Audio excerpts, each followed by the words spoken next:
ये मेरठ, शामली, मुजफ्फरनगर, सहारनपुर, बागपत, ये वो क्रांति धरा बिजनौर जो निमट तो सकता है लेकिन झुक नहीं सकता। इस मिट्टी को नहीं जानते आप, इस मिट्टी को नहीं जानते आप। आपने देखा आज शामली की ऐतिहासिक धरती और इतनी बड़ी संख्या में प्यार और आशीर्वाद देने के लिए पहुंचे आप सब लोगों का मैं दिल की गहराइयों से धन्यवाद करता हूं।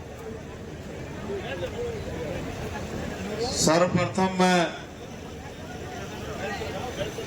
बहुजन समाज में जन्मे सभी संतों, गुरुओं और महान पुरुषों को नमन करता हूं। नमन करने के पीछे जो उद्देश्य है वो ये है कि जब हम उनका जीवन संघर्ष देखते हैं तो इतने कष्ट में उन्होंने ये संघर्ष को आगे बढ़ाया है।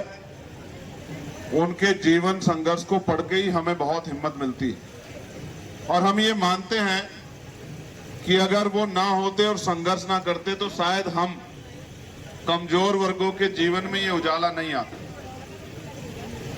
इसलिए मैं उन तमाम महापुरुषों को अपने श्रद्धा के सुमन अर्पित करता हूं। लेकिन मैं धन्यवाद देना चाहता हूं आप सब लोगों का,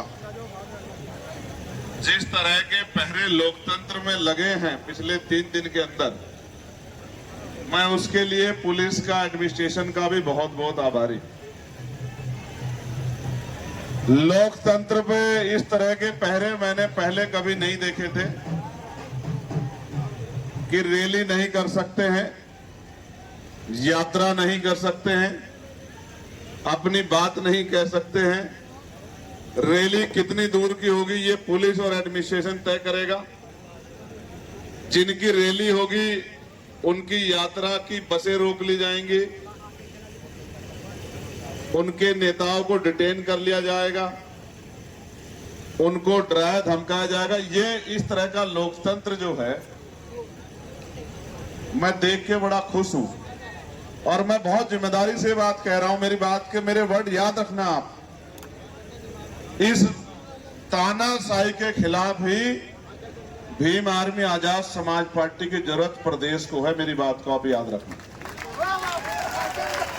अगर हालात सामान्य होते,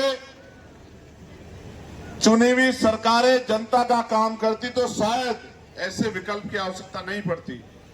लेकिन जब सरकार तानाशाही पे उतर आए, डंडे से जनता को हाँकने का काम करे, किसान की, मजदूर की, नौजवान की, महिलाओं की, कर्मचारियों की, युवाओं की भागीदारी और उनके अधिकार को छीनने का काम करे, तो फिर उनका मुकाबला करने के लिए भी ऐसे नौजवानों के, ऐसे सिपाहियों की जरूरत है जो आंख से आंख मिला के और सीना तान के मुकाबला करना जानते हो। इस बात को मैं मानता हूं और मैं धन्यवाद देता हूं कि आपने ऐसा माहौल बना दिया है कि आज जो बच्चा घर में सो रहा है या कहीं काम कर रहा है, आपके इस दमन को वो याद रखेगा और जिस दिन मौका मिलेगा इतनी जोर से बटन दबाएगा कि करंट लखनऊ वालों को वहीं जाके लगेगा जहां वो कुर्सियों पे बैठे।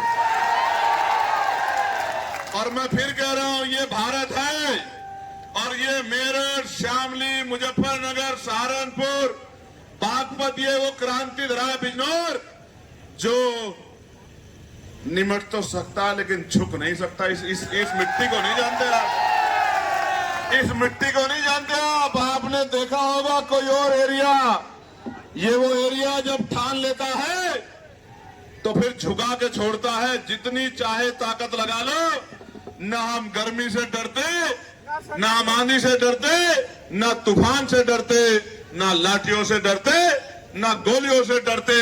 हम उन संतों, गुरुओं को भी मानते हैं जो अहिंसा के रास्ते पे हैं और हम उन बहादुर क्रांतिकारियों को भी मानते हैं जिन्होंने 19 साल की उम्र में देश की आजादी के लिए शहादत दी है। हम शहीद आजम सरदार भगत सिंह को भी मानते हैं, शहीद आजम सरदार उधम सिंह को भी मानते हैं, हम कोतवाल धन सिंह गुर्जर को भी मानते हैं, हम चौधरी चरण सिंह जी को भी मानते हैं, हम सर छोटू राम को भी मानते हैं, हम राष्ट्रपिता ज्योतिबा फूले को भी मानते हैं, हम शहीद उधम सिंह को भी मानते हैं, हम मां झलकारी बाई को भी मानते हैं, और हम हर उस देश की आजादी के बलिदान करने वाले उस क्रांतिकारी को, चाहे वो मां अहिल्याबाई होलकर हो, चाहे मां फातिमा शेख हो, हम उस हर शख्स को, उस महापुरुष को मानते हैं जो अन्याय के खिलाफ लड़ना जानते हैं। आज मैं आपको, जब मैंने ये अन्याय देखा तो मैं आज चुनावी बात आपके सामने नहीं करूंगा, मैं बस आपसे पूछना चाहता हूं, क्या हम दमन के आगे घुटने टेक सकते हैं, या हम इस दमन का मुंह तोड़ जवाब देने के लिए तैयार हैं? आज हम इस